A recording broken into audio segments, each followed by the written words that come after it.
जब से यह दुनिया बनी है तब से हम इंसानों में हमेशा ही एक ऐसा वर्ग रहा है जिसे इस जीवन और इस जीवन से आगे के सच की खोज रही है। और शायद तब से ही हम सब इस जीवन और इस रचना के रहस्यों को सुलझाने में लगे हैं। फिर भी यह दुनिया जिसमें हम सभी मौजूद हैं, कब और कैसे बनी, इसका आज भी हम में से किसी के पास कोई ठीक और ठोस जवाब नहीं है। लेकिन हम में से हर एक यहां कब आया और अमूमन यहां कब तक रह सकेगा, इसका हम सभी को पूरा अंदाजा है। हम सब अच्छी तरह जानते हैं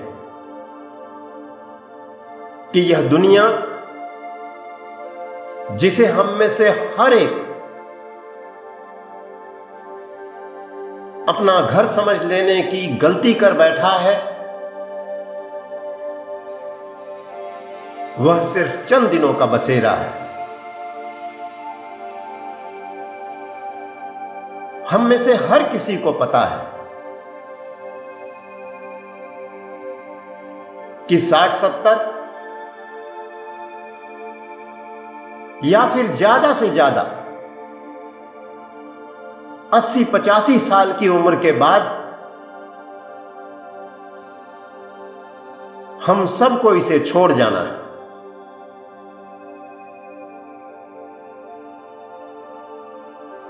इस सदा बदलती दुनिया में अगर कोई एक चीज ऐसी है जो आज तक कभी नहीं बदली, तो वह यही एक सच्चाई है कि हम में से हर एक को इसे छोड़ना है।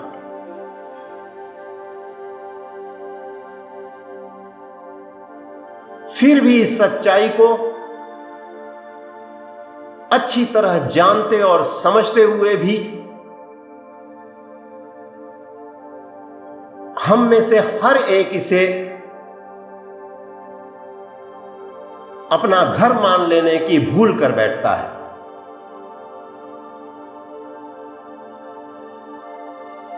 एक अंधी दौड़ की तरह बिना अधिक सोचे समझे इसे अपना घर बनाने की कोशिश में हम थोड़े समय के अपने इस अनमोल जीवन को यूं ही व्यर्थ गंवा देते हैं। हम में से शायद ही कोई भाग्यशाली ऐसा होगा जो अकेले में अपने आप से यह पूछने की जरूरत महसूस करता है कि हम कौन हैं, कहां से आए हैं, कहां जाएंगे, हमारा यहां आने का मकसद क्या है। जो कुछ भी हमारी इस जिंदगी में घटित हो रहा है वह पहले से ही तय है या फिर सिर्फ एक इत्तेफाक है। यह दुनिया क्यों और कैसे बनी, इसे बनाने वाला भी कोई है, या फिर यह भी किसी इत्तेफाक का ही नतीजा है। हम में से ज्यादातर लोगों के लिए जीवन का मतलब है जीवन जीने के लिए अच्छी कमाई लायक शिक्षा, योग्यता और कौशल की प्राप्ति, और फिर एक अच्छे और सुखमय भौतिक जीवन के लिए जी जान से कोशिश। जीवन का मतलब हमारे लिए बस इतना ही है। इससे आगे कुछ सोचने की ना हमारे पास फुर्सत होती है और न ही कभी जरूरत महसूस होती है। जरूरत इसलिए महसूस नहीं होती क्योंकि हमारी नजर में, हमारी समझ के अनुसार इसके बिना हमारे इस जीवन में कुछ भी रुका हुआ नहीं है। जन्म से ही हमारा यह सारा जीवन सदियों से चले आ रहे इसी एक खास तरह के सांचे ढांचे और दायरे में ढल जाता है, और फिर एक अनुशासित सिपाही की तरह उसी खास तरह के सांचे ढांचे और दायरे में जीकर हम अपना यह जीवन खत्म कर देते हैं। इस तरह हम में से शायद ही कोई खुशकिस्मत ऐसा होगा जो जीवन की इस अंधी दौड़ में कुछ ठहर कर इन कठिन सवालों का जवाब ढूंढने की तकलीफ उठाता होगा। उन आयामों के तलाश की पीड़ा उठाने का साहस करता होगा जिनका हमारे इस रोजमर्रा की जिंदगी से ज्यादा ताल्लुक नहीं है, किंतु हमारी ऐसी सच्ची खोज ही हमें रूहानियत के दरवाजे तक ले आती है। और जब तक रूहानियत की सच्चाइयों से हमारा सामना नहीं होता, तब तक हम में से ज्यादातर लोग रूहानियत को कुछ ऐसी काल्पनिक और मनगढ़ंत कहानियों का पिटारा मानते हैं जिसका शायद असलियत से दूर दूर तक कोई वास्ता नहीं है। लेकिन जब हम रूहानियत के नजदीक आते हैं, तब हमें पता लगता है कि रूहानियत की तो शुरुआत ही हमारे इस जीवन की सच्चाइयों से होती है। बल्कि सच्ची रूहानियत से जब तक हमारा सामना नहीं होता,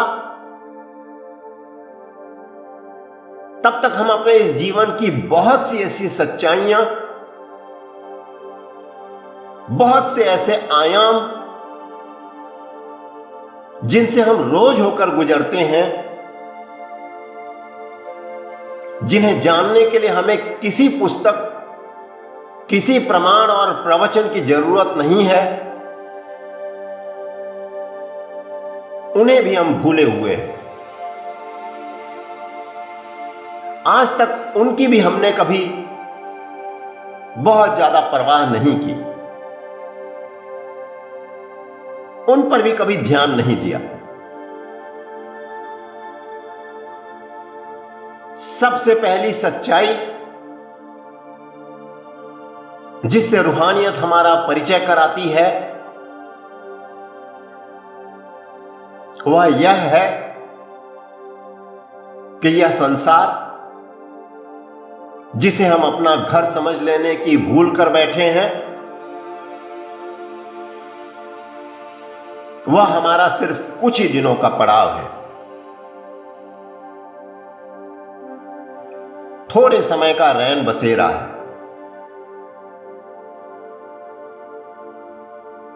आज तक कोई भी, फिर चाहे वह कितना ही बड़े से बड़ा क्यों न रहा हो, यहां सदा के लिए नहीं रह पाया। हम चाहें या न चाहें, हमें अच्छा लगे या न लगे, हम में से हर किसी को इसे छोड़ना है। और कब छोड़ना है, वह फैसला भी हमारे अपने हाथ नहीं है।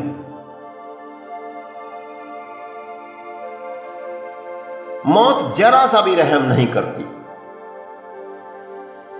जब आती है तब हमें कुछ भी सोचने समझने, जरा सा भी संभलने का मौका दिए बगैर हमारे सारे कुटुंब परिवार, सारे नातेदारों और रिश्तेदारों को रोता बिखलता, चीखता चिल्लाता, दुखी और सदमे में छोड़कर बड़ी ही बेरहमी से हमें घसीट ले जाती है। पीछे छूट जाती हैं बस चंद दिनों की खट्टी मीठी यादें।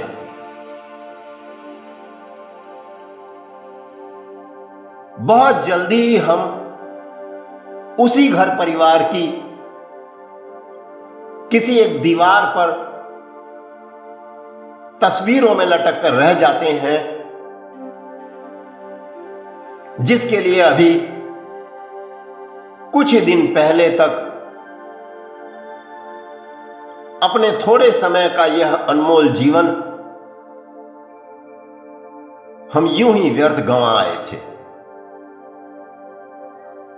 दूसरी सच्चाई, रूहानियत जिससे पर्दा उठाती है, वह यह है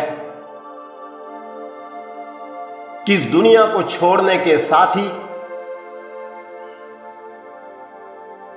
यह शरीर आज जिसे हम अपनी हस्ती मान बैठे हैं,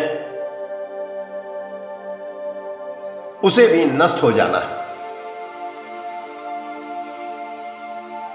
हमारी अपनी यह देह ही तो है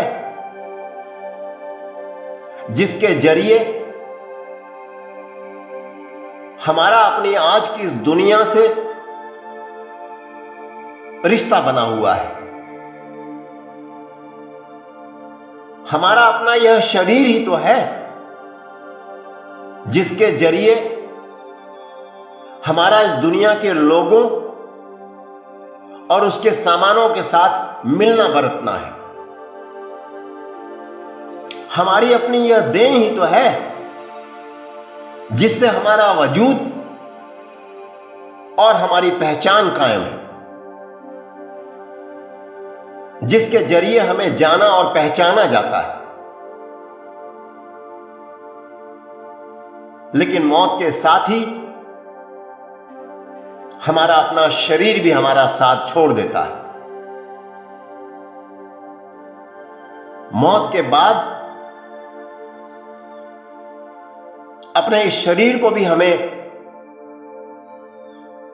यहीं दूसरों के हवाले करके जाना पड़ता है,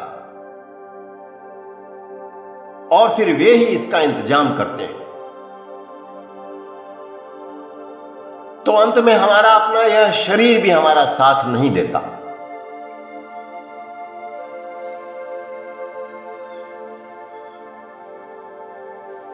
फिर अगली और तीसरी सच्चाई कहती है कि जब हमारा अपना यह शरीर भी हमारा अपना नहीं है,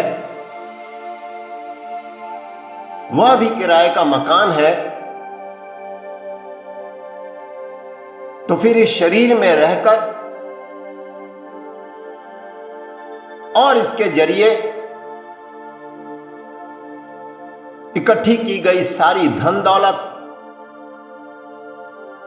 सारा साजो सामान हमारा कैसे हो सकता है? यह सब कुछ जिसे अपना कहने में आज हम गर्व महसूस करते हैं, वह हमारी कहलाने से पहले भी यही थी और हमारे जाने के बाद भी यहीं रह जाएगी। एक छोटी सी सच्चाई हम समझ नहीं पाते कि किसी से छूट गई तभी तो हमारे हिस्से में आई। अगर मालिक बनकर वह नहीं ले जा पाया तो उसका वारिस बनकर हम किस तरह ले जा पाएंगे?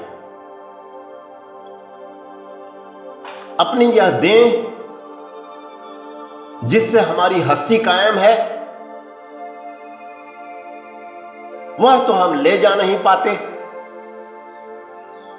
उसका इंतजाम तो दूसरों को करना पड़ता है। फिर इस देन के जरिए इकट्ठा किया साजो सामान की शक्ल से ले जा पाएंगे। अगर हम इस संसार की सारी दौलत भी इकट्ठी कर लें,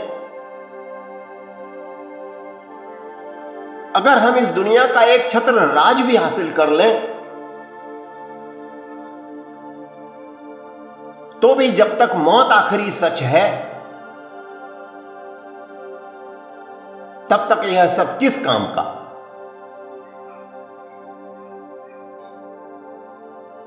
इसके बाद रूहानियत हमें समझाती है कि आमतौर पर हम सब की जिंदगी का एक ही मकसद है, और वह है अपनी इस जिंदगी को ज्यादा से ज्यादा खुशहाल और सुखमय बनाना।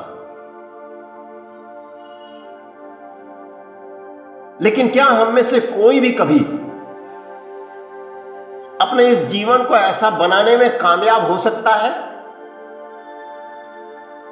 कि हमारी इस जिंदगी में दुख या मुसीबत की कोई जगह ही ना हो?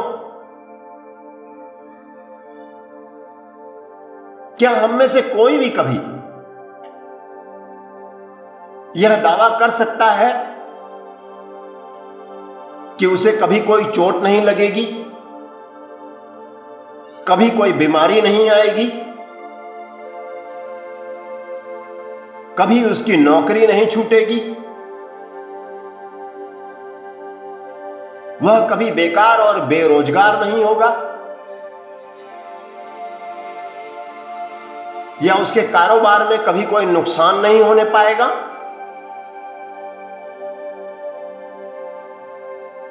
उसके साथ कभी कोई बेवफाई नहीं होगी,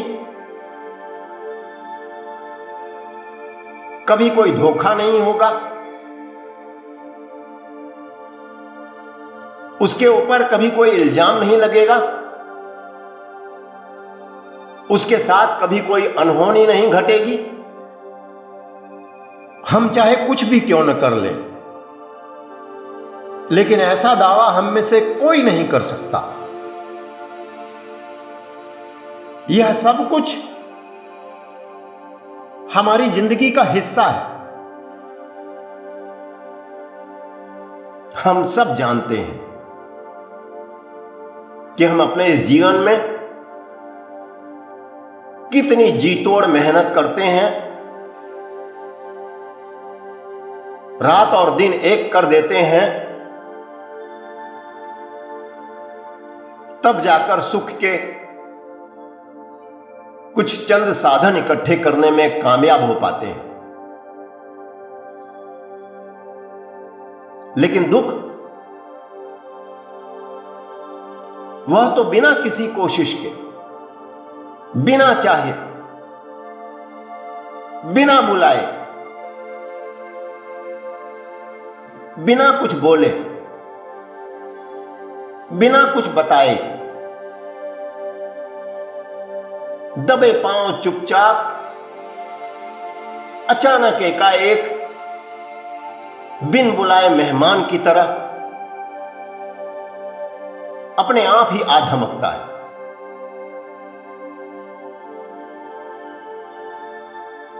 सुख की चाह में दुख कब आ धमकता है हमें पता ही नहीं चल पाता और हम अचरज में पड़ जाते हैं। रूहानियत इस अचरज का राज खोलती है और हमें समझाती है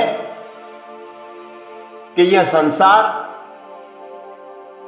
सुख और दुख दोनों की नगरी है।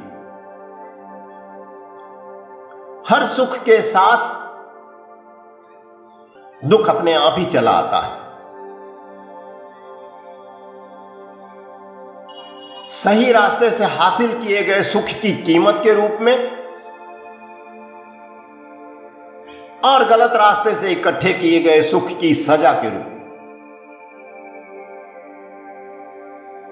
हम चाह कर भी दुख को सुख से अलग नहीं कर सकते।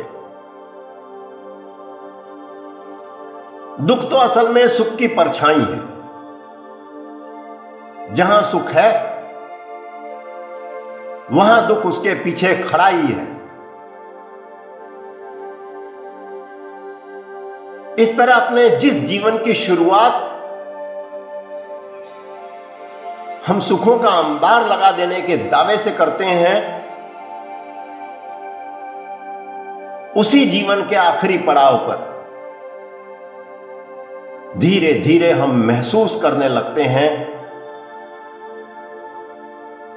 कि इस जीवन में सुख की खोज एक मृत तृष्णा,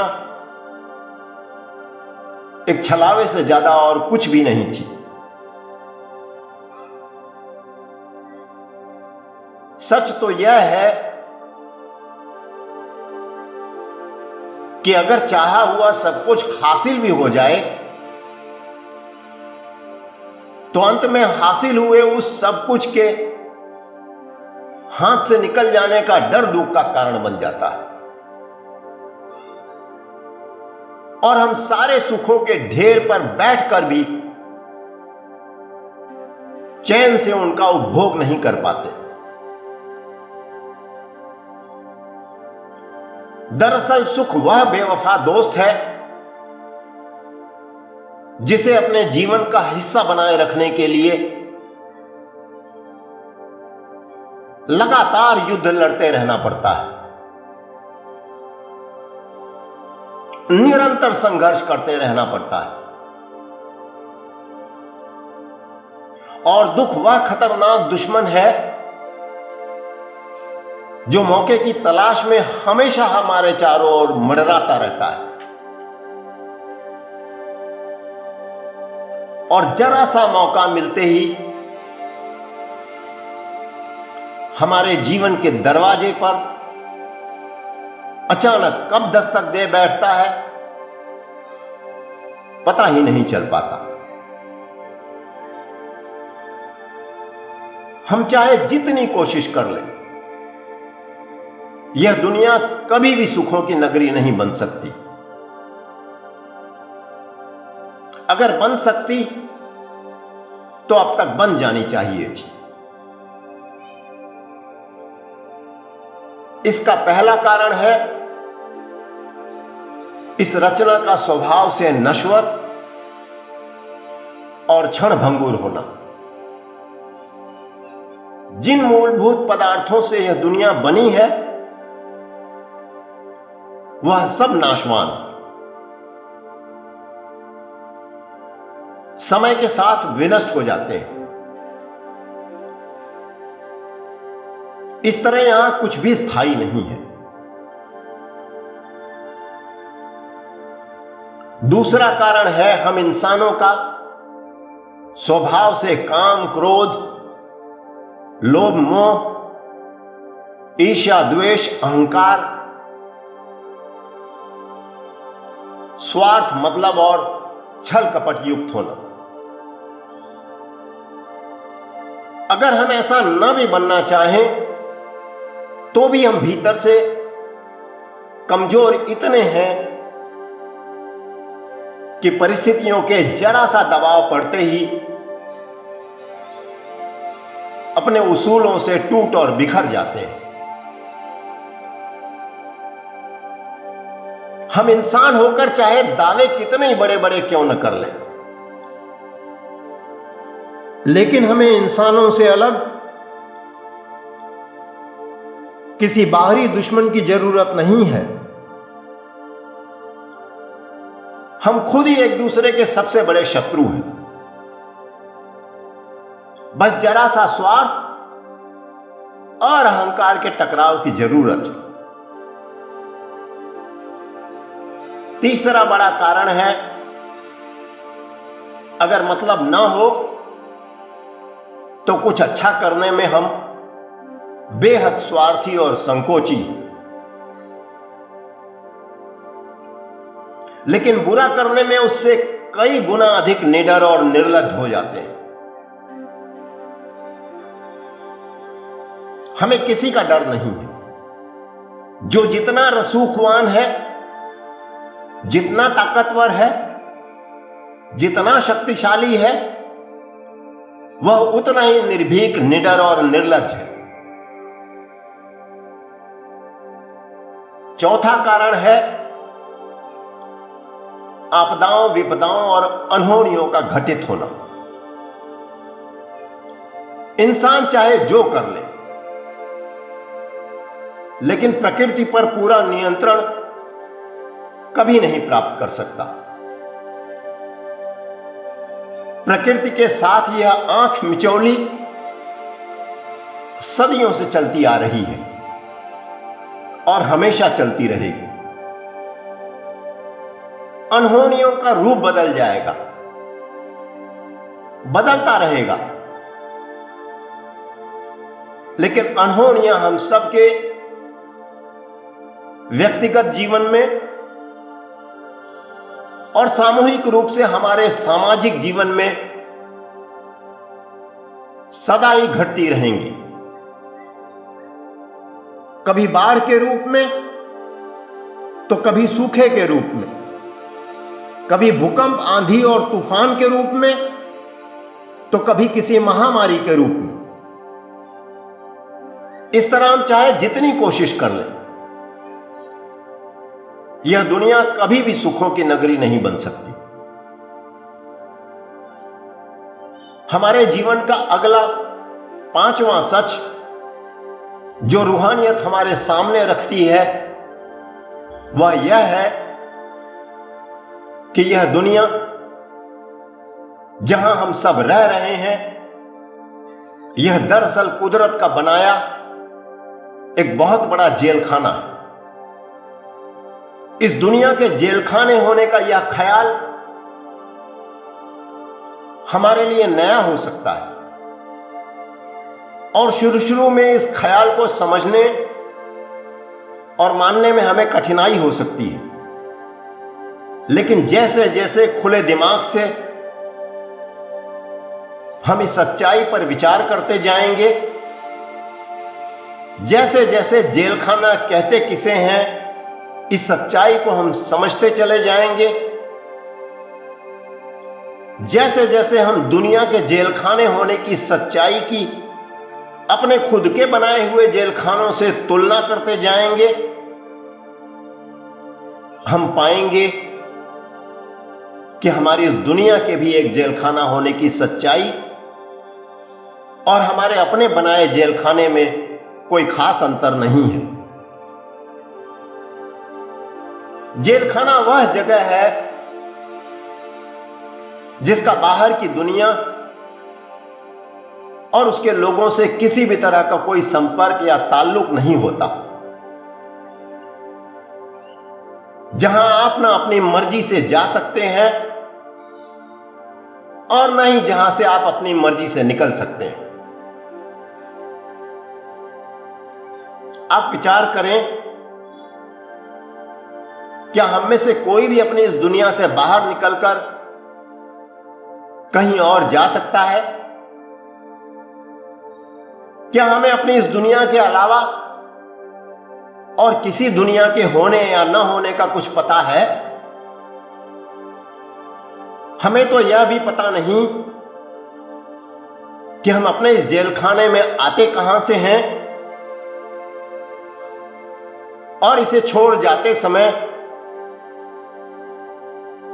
यहां से चले कहां जाते हैं? क्या हम में से कोई भी यहां आते समय अपने साथ कुछ ले आता है? क्या हम में से कोई भी यहां से जाते समय अपने साथ कुछ ले जा पाता है? यहां के जेल खाने का कपड़ा, अपना यह शरीर भी हम यहीं आकर माता के गर्भ में धारण करते हैं और जाते समय फिर से उसे यहीं इसी जेल खाने में छोड़कर जाना पड़ता है। हमारे अपने बनाए जेल खाने के कैदियों को बाहर जाने की इजाजत भले न हो, पर उन्हें जेल खाने से बाहर की दुनिया की कुछ खबर तो होती ही है। बाहर के लोग उनसे मिलने जुलने तो आ ही जा पाते हैं, बल्कि कई बार बाहर के कई सुख साधन शायद उन्हें भीतर भी उपलब्ध हो जाया करते हैं। लेकिन हमारी यह दुनिया जिसमें हम सब कैद हैं, यह तो अंधा जेल खाना है, काले पानी से भी बदतर है। अपने इस जेल खाने के बाहर की दुनिया का हमें कुछ भी पता नहीं है, और जिस किसी ने भी इसे बनाया है, उसने इसे इस चतुराई और कारीगरी से बनाया है कि हम इस जेल खाने और इसके भीतर के सामानों में इस तरह भूले भटके और उलझे रहें कि हमें अपने इस जेल खाने और इसके भीतर के सामानों के अलावा और किसी चीज का ख्याल तक ना आने पाए, उसका होश तक न रहे, उसके लिए फुर्सत तक न हो। ये 5-6 सच्चाइयां ऐसी हैं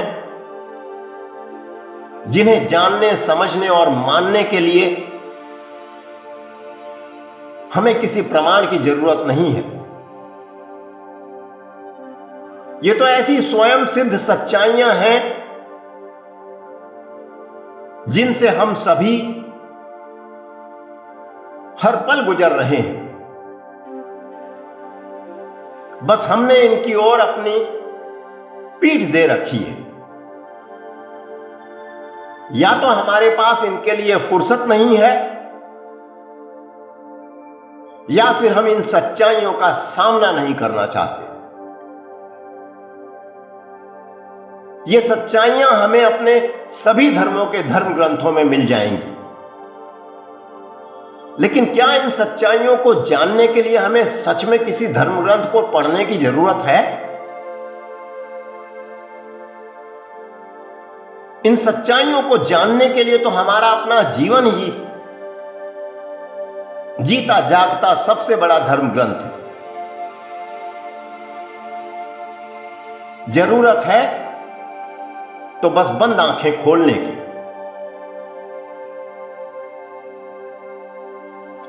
ये छोटी छोटी 5-6 सच्चाइयां ही रूहानियत की नींव है। जब तक अपने जीवन की इन सच्चाइयों का हमें एहसास नहीं हो पाता, जब तक ये सच्चाइयां हमारे जीवन और हमारी सोच का हिस्सा नहीं बन जाती, और जब तक ये सच्चाइयां हमारे नजरिए में अपनी जगह नहीं बना लेती, तब तक हम रूहानियत से कुछ ज्यादा फायदा नहीं उठा पाते। यह जीवन चंद दिनों का रैन बसेरा है। यह शरीर जिसे आज हम अपनी हस्ती मान बैठे हैं, यह भी किराए का मकान है। जाते समय यहां से न कोई कुछ ले जा पाया है और न ही हम ले जा सकेंगे। यह संसार जहां हम सबको सुख की खोज है, वह सुख और दुख दोनों की नगरी है। यहां हर सुख के साथ दुख अपने आप ही चला आता है। और अंत में यह दुनिया जिसमें हम सब रह रहे हैं सिर्फ एक कैद खाना है। जब हम इन सारी सच्चाइयों का एहसास करने लगते हैं, जब हम अपने आप से पूछने लगते हैं कि आखिर हमारे इस जीवन का निचोड़ या सार क्या है, हमारी इस जिंदगी का सम टोटल क्या है, अपने इस जीवन से अंत में फिर हमने हासिल क्या किया,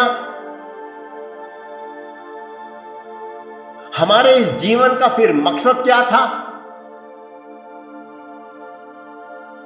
यहां पैदा होना, परवरिश पाकर बड़े होना, स्कूलों कॉलेजों में जाकर अपनी शिक्षा पूरी करना, फिर कोई नौकरी या कारोबार करके घर परिवार की जिम्मेदारी उठाने लायक बनना, शादी करना, बाल बच्चे पैदा करके उनकी परवरिश करना,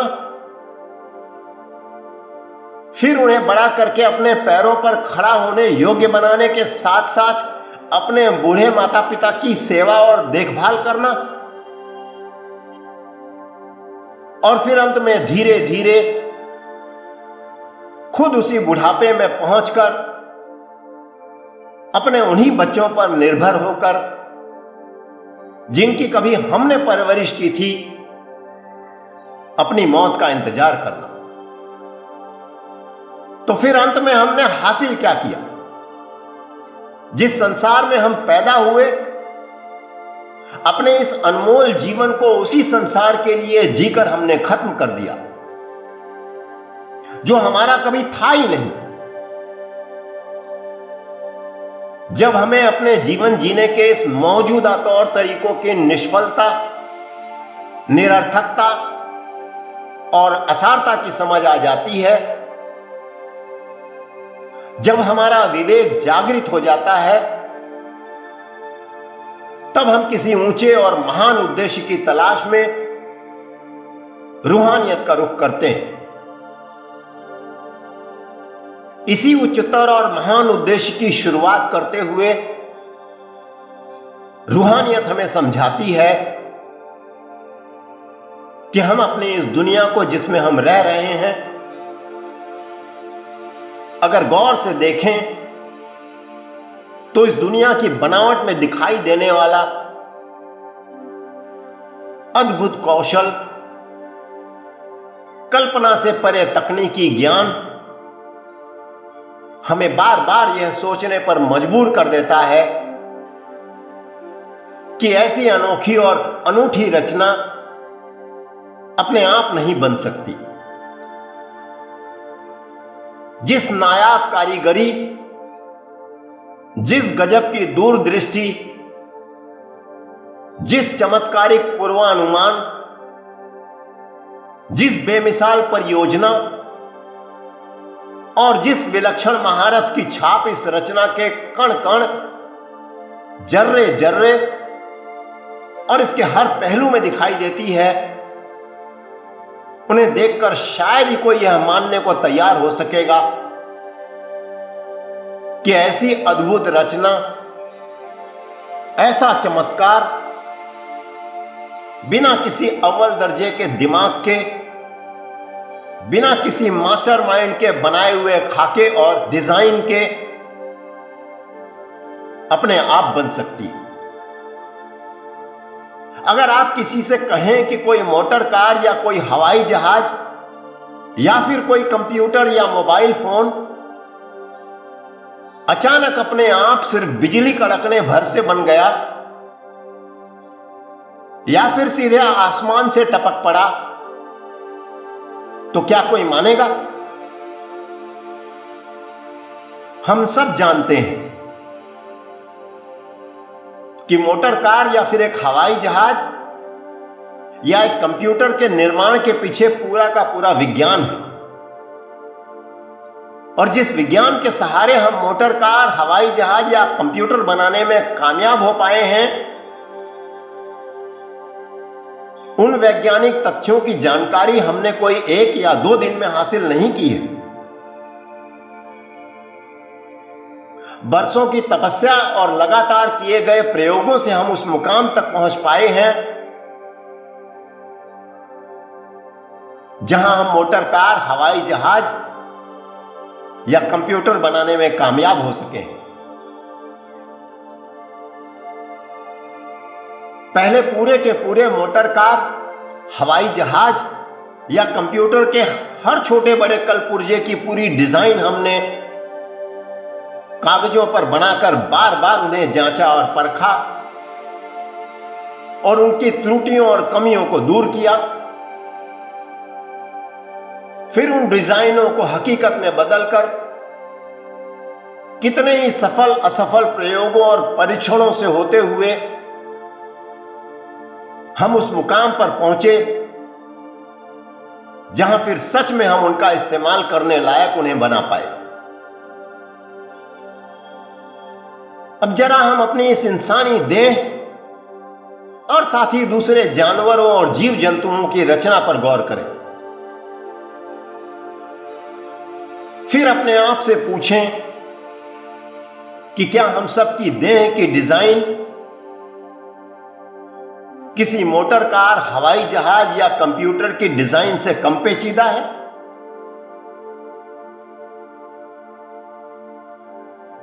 और अगर हमारी देह की बनावट के पीछे भी वही और वैसा ही विज्ञान है जैसा कि मोटर कार, हवाई जहाज या कंप्यूटर के पीछे है, तो हमारी देह और अन्य जीव जंतुओं की रचना के पीछे भी कम से कम वैसा ही और उतना ही बेमिसाल दिमाग जरूर होगा जैसा कि मोटर कार, हवाई जहाज या कंप्यूटर के निर्माण के पीछे हमारा अपना रहा है। सबसे बड़ी अचरज की बात यह है कि हालांकि बनावट में हम सब एक जैसे हैं, लेकिन दिखावट में, रूपरेखा में और आचरण में हम सब अलग अलग हैं। हम में से हर एक की अलग अलग पहचान है।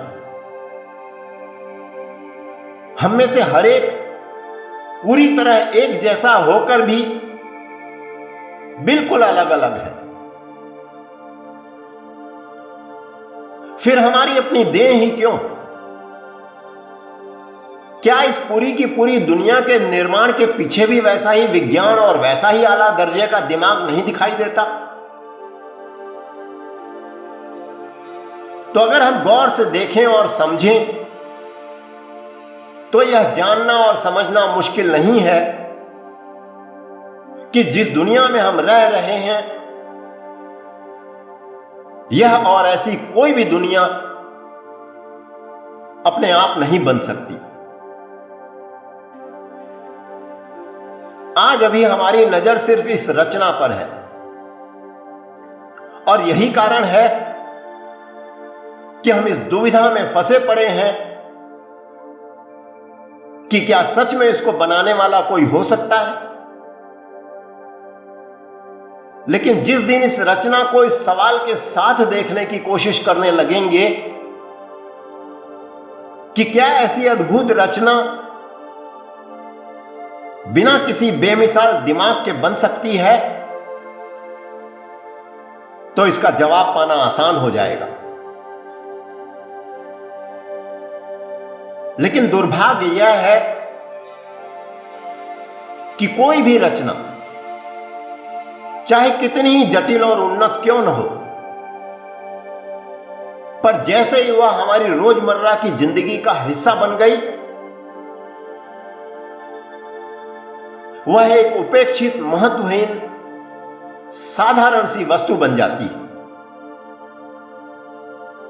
उसकी रचना के पीछे का सारा कौशल, सारा आश्चर्य वहीं खत्म हो जाता है।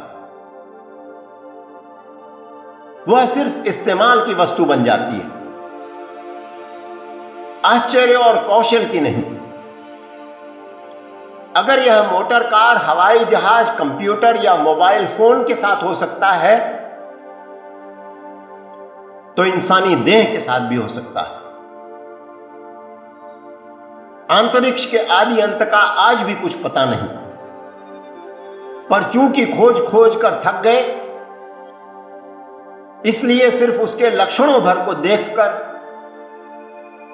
मान ले रहे हैं कि अंतरिक्ष अनंत है।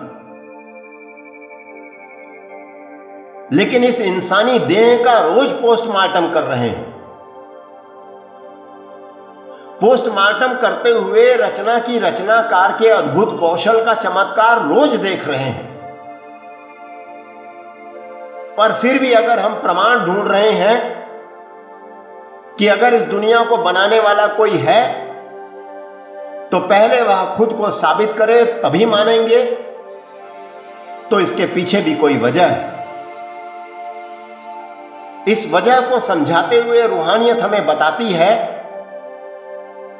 कि इस दुनिया को बनाने वाला तो कोई न कोई जरूर है। फर्क सिर्फ इतना ही है कि इस दुनिया को बनाकर उसने इस दुनिया से अपनी पहचान छिपा ली है। उसने इसे इस तरह बनाया है कि इस दुनिया में रहने वाले इस दुनिया और इसके सामानों का सुख और आनंद तो लें, लेकिन इसे बनाने वाले का उन्हें कुछ भी पता न चल सके। अपनी पहचान छिपा लेने का उसका मकसद शायद यह था कि अगर इस दुनिया में रहने वालों को इसके रचनाकार का पता हो जाता तो फिर हम में से शायद ही किसी को उस रचनाकार को छोड़ इस सुख और दुख की नगरी और इसके सामानों में रुचि रह जाती। इस तरह उसके लिए अपनी पहचान छिपा लेना ही शायद सबसे सही फैसला था। और इस तरह इस दुनिया को उसने ऐसा बनाया कि अमूमन सिर्फ वह व्यक्ति ही उसकी खोज में लग सके, वही उसे जान सके, वही उस तक पहुंचने के रास्ते की तलाश में लग सके, जिसे इस दुनिया और इसके पदार्थों के असारता की समझ आ गई। तो अगर उसकी बनाई हुई इस दुनिया को भी चलते रहना था तो शायद ऐसा इंतजाम जरूरी था। इस तरह रूहानियत तो हम सब के लिए, जैसे हवा सबके लिए है, सूरज और उसकी रोशनी सबके लिए है, बरसात और उसका पानी सबके लिए है, पृथ्वी और अंतरिक्ष सबके लिए है, समुद्र और उसका जल सबके लिए है, ठीक उसी तरह रूहानियत और उसका भेद भी हम सबके लिए। लेकिन इस रूहानियत को चाहे कितने ही तर्कसंगत ढंग से क्यों न बयान किया जाए, पर रूहानियत पर भरोसा और विश्वास, उसके प्रति आकर्षण और खींच हम में से सिर्फ उसी में आ पाती है। पहले बयान की गई हमारे जीवन की जीती जागती रोज रोज की सच्चाइयां भी सिर्फ उसी के गले उतर पाती हैं, जिसमें इस संसार और उसके पदार्थों से कहीं अधिक ऊंचे और महान उद्देश्य के खोज की चाह और चिंगारी छिपी हो। अन्यथा सब कुछ नजर के सामने होते हुए भी दिखाई नहीं देता। हम इंसानों को अपनी बुद्धि का बहुत गुमान है, पर कुदरत ने जो नैसर्गिक बुद्धि हमें दी है उसका दायरा बहुत सीमित है। बुद्धि हमें सिर्फ अपने रोजमर्रा के कामकाज के लिए, अपने जीवन को ठीक से जी लेने लायक सही गलत का फर्क समझने के लिए और अपनी मुश्किलों का हल तलाशने के लिए मिली। आप इस बुद्धि का इस्तेमाल एक या एक से कुछ ज्यादा विषयों में महारत हासिल करने में जरूर कर सकते हैं, पर यह बुद्धि हमें कभी भी सर्वज्ञानी, सर्वज्ञाता या फिर सर्वकालीन संपूर्ण नहीं बनाती। आप कितने ही बुद्धिमान क्यों न हो, गलतियों की संभावना हमेशा बनी रहती है। हमारी बुद्धि बहुत सी पेचीदगियां सुलझा लेती है, बड़ी से बड़ी गुत्थियों का हल ढूंढ निकालती है, पर बहुत गहराई तक और बहुत दूर तक देख नहीं पाती। इतिहास गवाह है कि जब जब भी हमारी बुद्धि ने अपने दायरे को भूलकर सिर्फ अपने दम पर बहुत लंबी छलांग लगाने की कोशिश की है,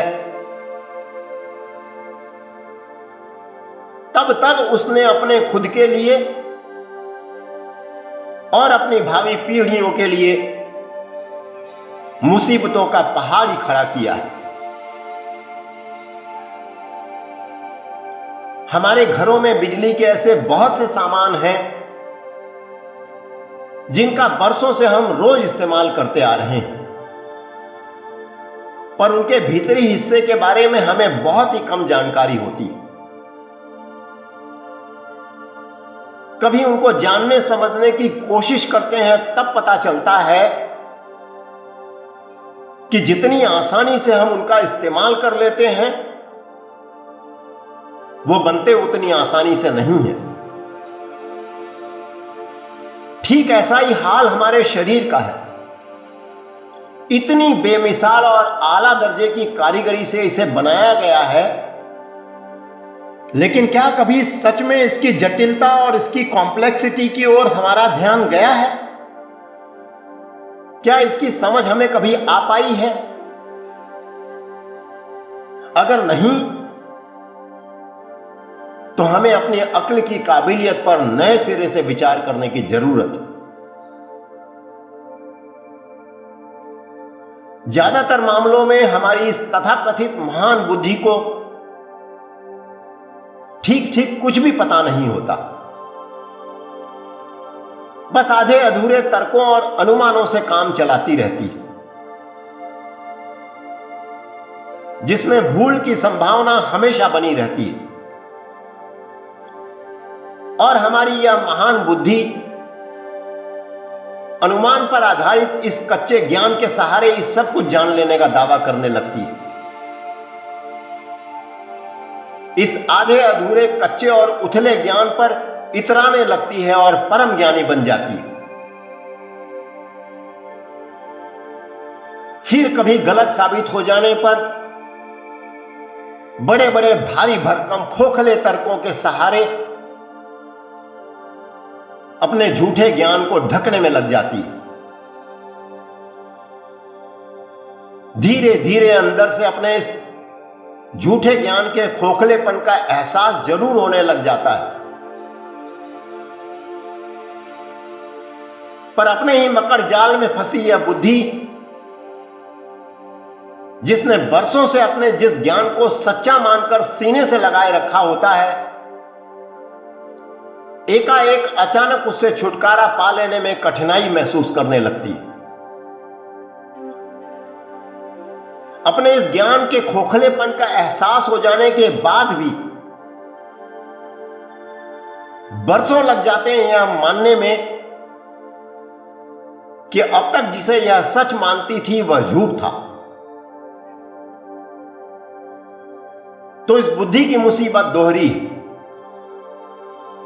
पहली यह कि जरूरी नहीं कि इसे जो कुछ पता है वह सही ही हो।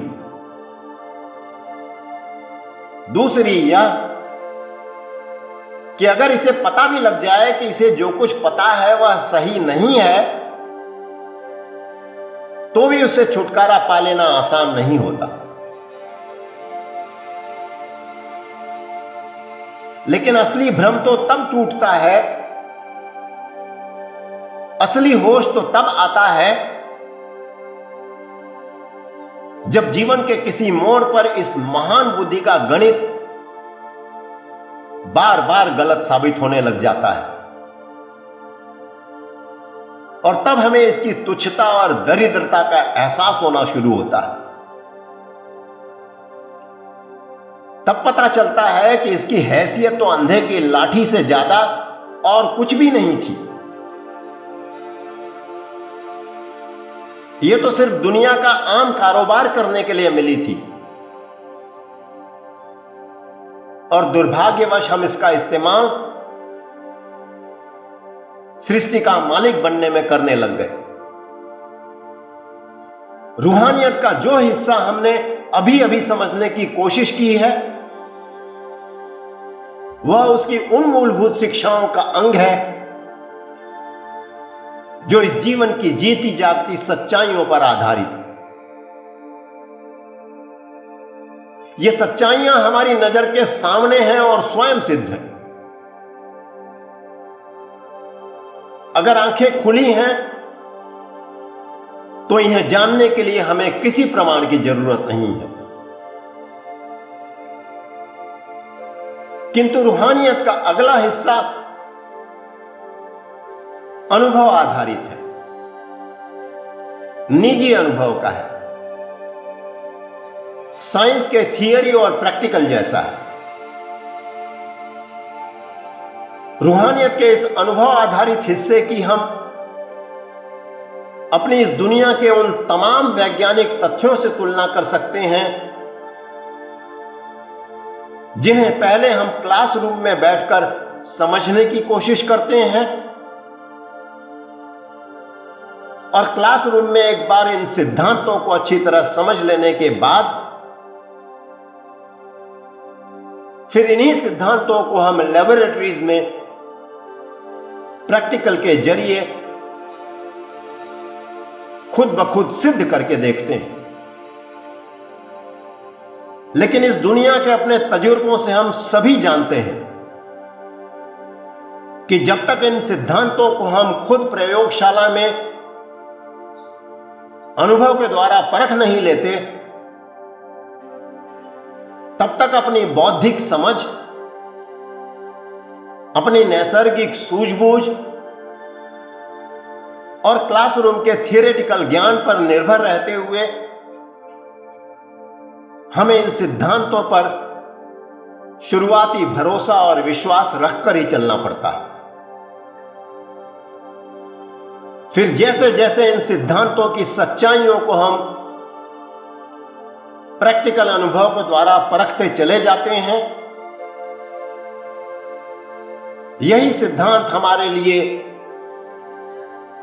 स्थापित सच्चाइयों में बदलते चले जाते हैं। रूहानियत का अनुभव आधारित हिस्सा हमें समझाता है कि अभी जीवन के इस स्तर पर भले ही इस सच्चाई का हमें ज्यादा एहसास नहीं है, लेकिन सच तो यह है कि हमारी हस्ती और हमारा असली वजूद सिर्फ हमारा यह भौतिक शरीर भर नहीं है। अगर हम थोड़ी सी भी गहराई से विचार करेंगे तो समझना मुश्किल नहीं है कि हमारा शरीर तो हड्डी मांस के कलपुर्जों से बना एक मशीन भर है। शरीर एक वस्तु है, व्यक्ति नहीं, और हम खुद वस्तु नहीं हैं।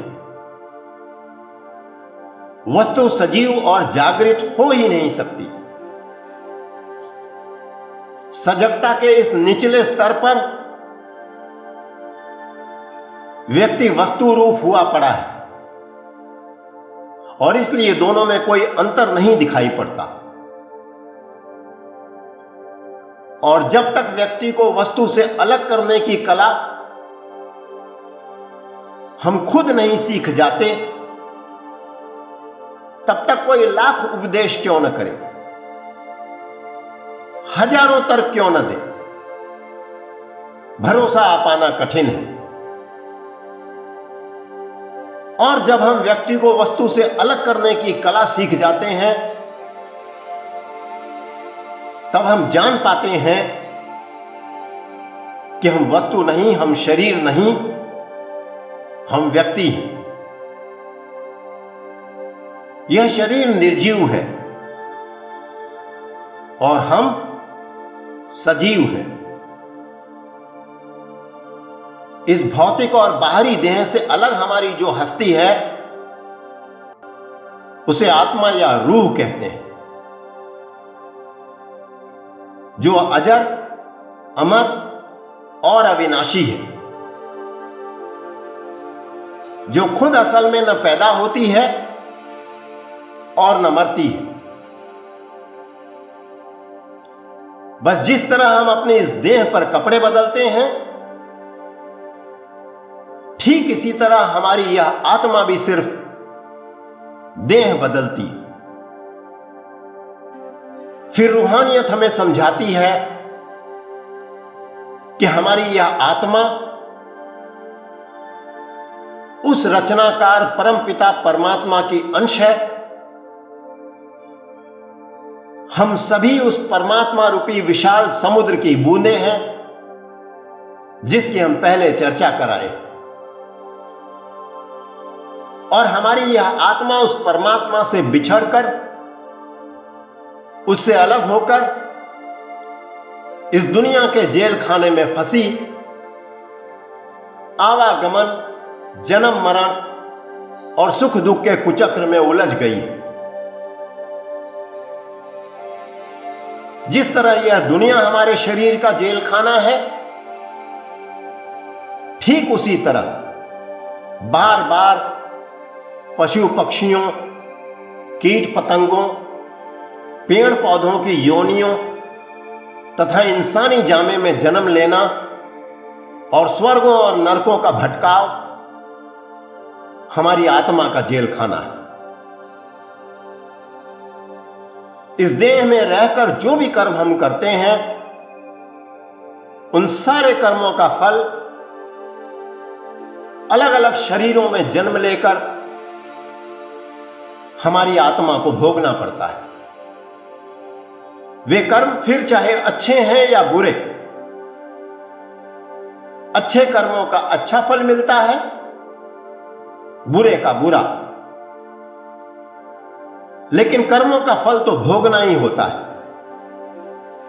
और इस तरह हमारी आत्मा इस आवागमन का हिस्सा बनी रहती है।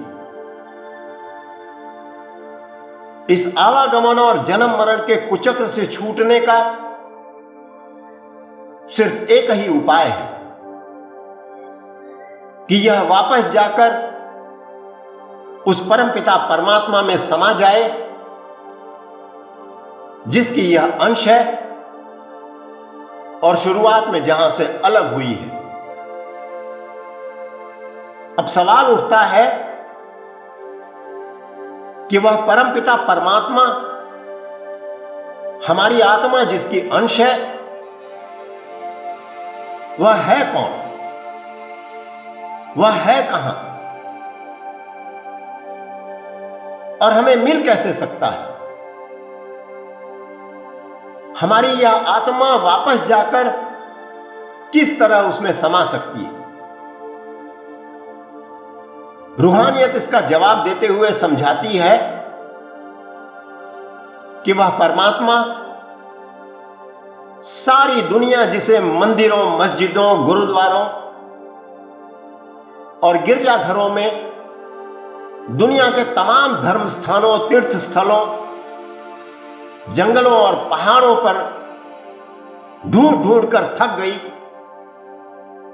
वह कहीं बाहर नहीं है। अगर वह बाहर कभी किसी को मिल गया होता तो यह खबर शायद रातों रात जंगल में आग की तरह फैल गई होती। आज के जमाने में हर अखबार की हेडलाइन और हर न्यूज चैनल की ब्रेकिंग न्यूज बन गई होती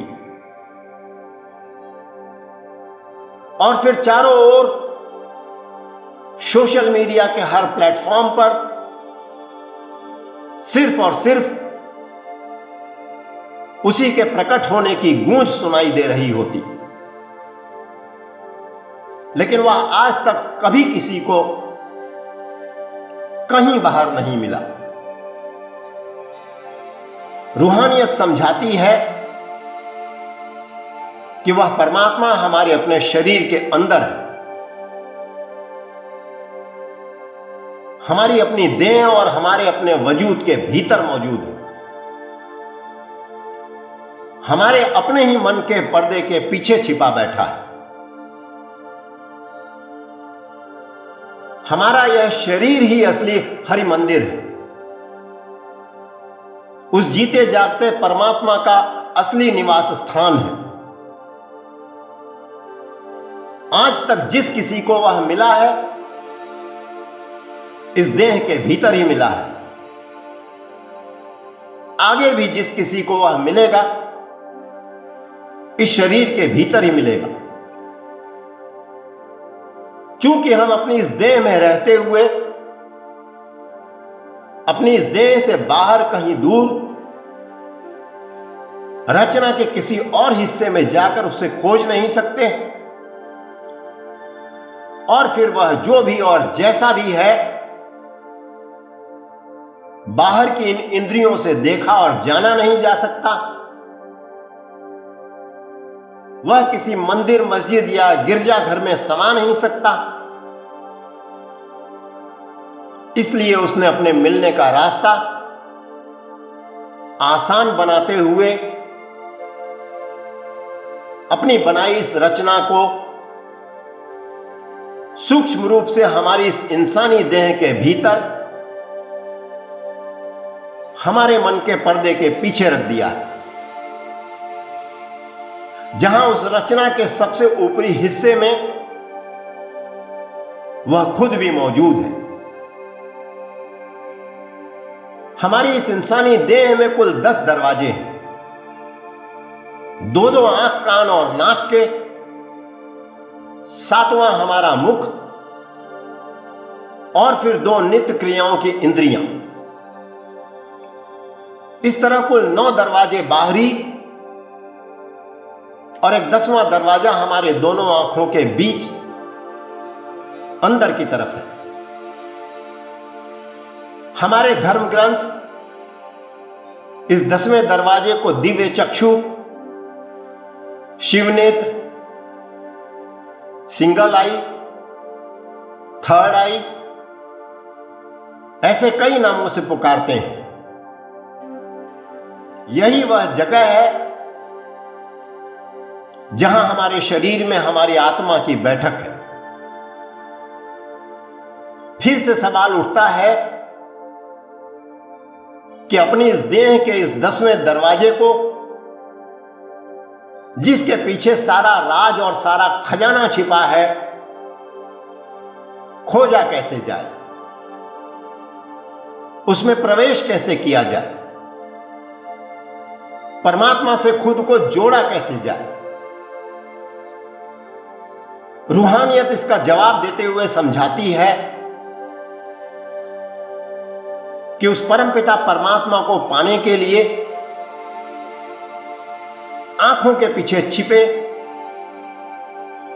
इस 10वें दरवाजे में प्रवेश करने के लिए हमें किसी ऐसे जानकार, किसी ऐसे मार्गदर्शक, किसी ऐसे रहनुमा की जरूरत है जिसने खुद यह सफर पूरा कर लिया हो और जो इस रास्ते की ऊंची नीची, टेढ़ी मेढ़ी पगडंडियों से पूरी तरह वाकिफ हो, जो हर कदम पर, पग पग पर हमारी सहायता और हमारी रहनुमाई कर सकता हो। हम सब के धर्म अलग अलग हैं,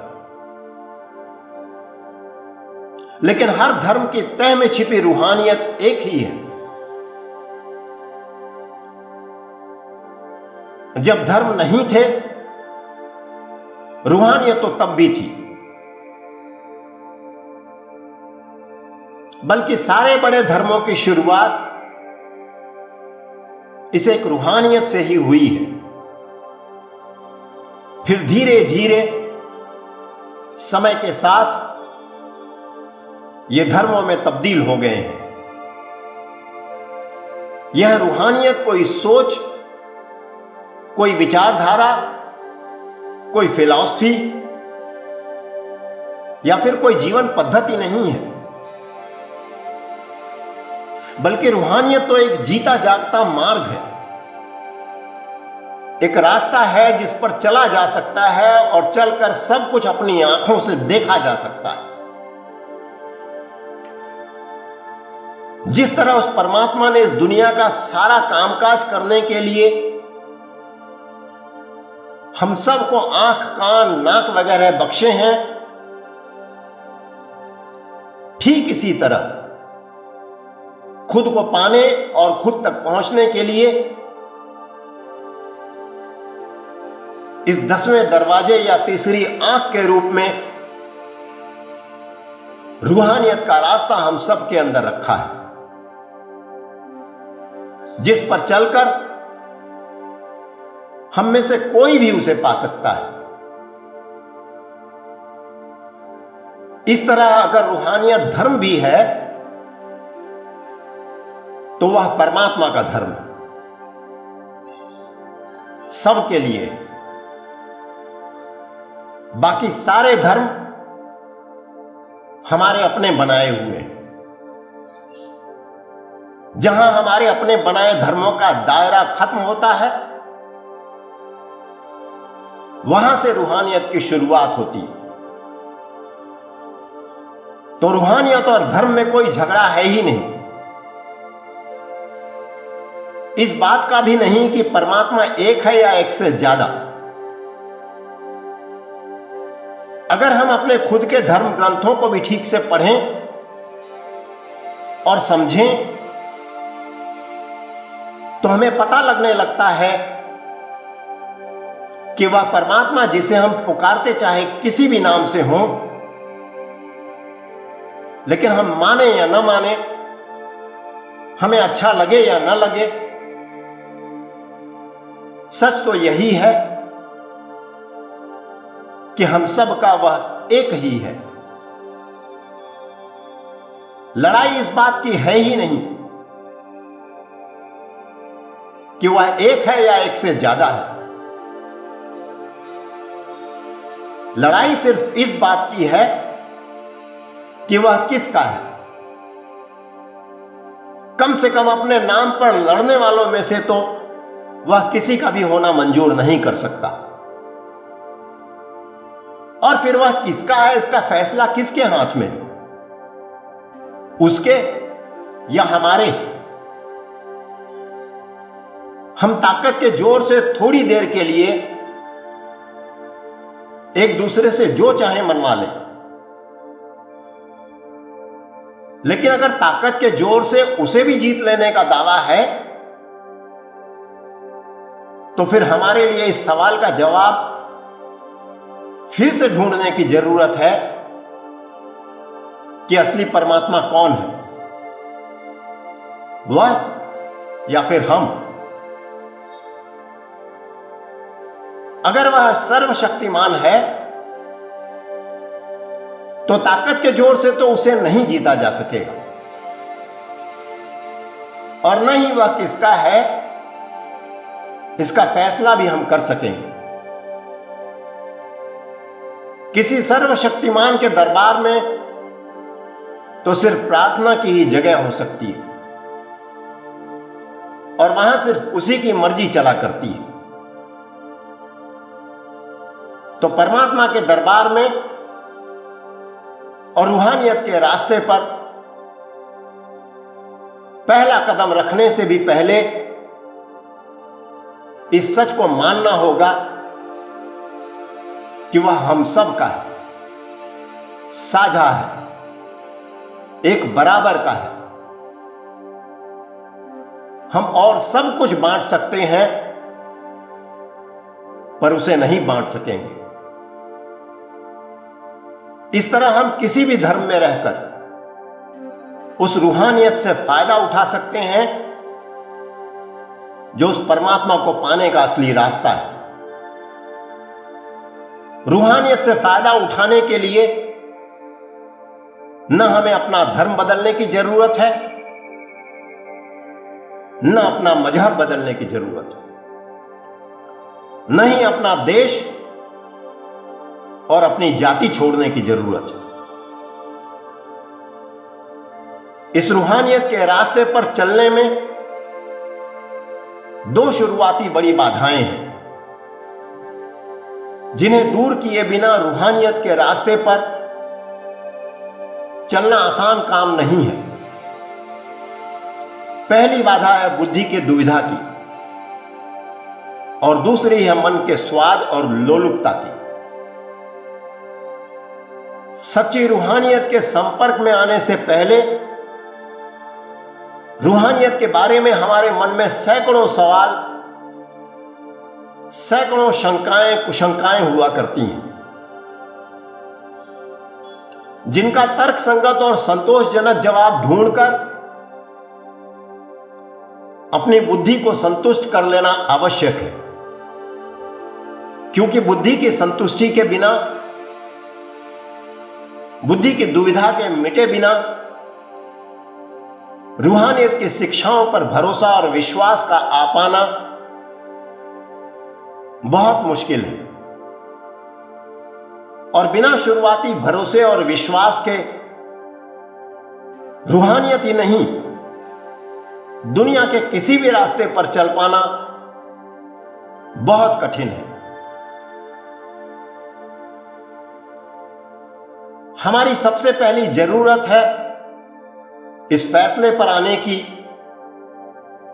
कि परमात्मा का होना सच है या नहीं, और इसके लिए हमें अपने ऊपर किसी तरह का कोई दबाव नहीं डालना। अगर सब कुछ जानकर समझकर भी हमारा मन परमात्मा जैसी किसी ताकत के अस्तित्व को मानने के लिए तैयार नहीं है, तो इसका सिर्फ इतना ही मतलब है कि हमें आंख बंद करके कूदने के बजाय धैर्य और संतोष रखने की जरूरत है, क्योंकि भरोसे का संबंध बौद्धिक समझ से है, न कि बलपूर्वक लाई गई आस्था और अंधविश्वास से। दुनिया का कोई भी सच्चा रास्ता कभी सवालों से डरता और भागता नहीं। सो रूहानियत भी जिज्ञासुओं के सवाल पूछने की कोशिश को कभी निरुत्साहित नहीं करती। इस तरह रूहानियत के रास्ते पर चलने की शुरुआत करने से पहले बौद्धिक दृष्टि से पूरी तरह संतुष्ट हो लेना बेहद जरूरी है। जब तक यह तसल्ली नहीं हो जाती कि यह रास्ता ठीक है, तब तक इस पर चलने की शुरुआत करना काफी उतार चढ़ाव भरा हो सकता है। दूसरी बाधा हमारे मन की है। हमारे मन को दुनिया की लज्जतों के पीछे भागने की बुरी आदत है। इतनी बुरी आदत कि अक्सर इन लज्जतों के पीछे भागने के अंजाम का अच्छी तरह से पता होने के बावजूद यह खुद को रोक नहीं पाता, खुद पर काबू नहीं रख पाता और अपने लिए नई नई मुश्किलें, नित नई मुसीबतें और परेशानियां खड़ी करता रहता है। और इस प्रकार अपना अनमोल समय इंद्रियों के भोगों और दुनिया के सामानों के पीछे भागकर और उनसे पैदा होने वाली मुश्किलों और परेशानियों को सुलझाने में बर्बाद कर देता है। एक बार बुद्धि की तसल्ली हो जाने के बाद इस भटके हुए मन को भी धीरे धीरे सही दिशा देकर सही रास्ते पर लगाने की जरूरत है। इस तरह अंत में रूहानियत हमें समझाती है